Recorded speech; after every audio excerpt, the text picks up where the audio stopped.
আসসালামু আলাইকুম, কেমন আছেন সবাই? আশা করি সবাই ভালো আছেন, আমিও ভালো আছি আলহামদুলিল্লাহ। তো রিম্পির দুনিয়া চ্যানেলে আবার সবাইকে ওয়েলকাম।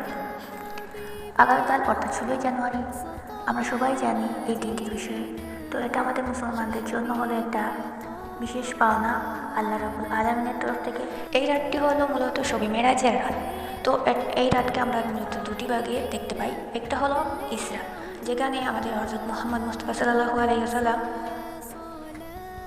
মক্কা থেকে বাইতুল মুকাদ্দাসে যান এবং সেখানে সকল নবীগণ আমাদের রাসূল হযরত মুহাম্মদ মুস্তাফা সাল্লাল্লাহু আলাইহি ওয়াসাল্লাম এর পিছনে জামাত আদায় করেন। এবং দ্বিতীয়টি আমরা দেখতে পাই মেরাজ।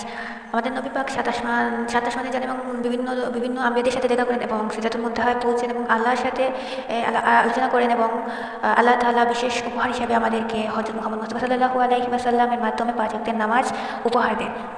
তো আমি সংক্ষিপ্তভাবে শবে মেরাজের একটু বর্ণনা দেওয়ার চেষ্টা করলাম। আল্লাহ তাআলা শবে মেরাজের উসিলায় আমাদের নামাজ, রোজা, দোয়া, দুরূদকে কবুল করুন।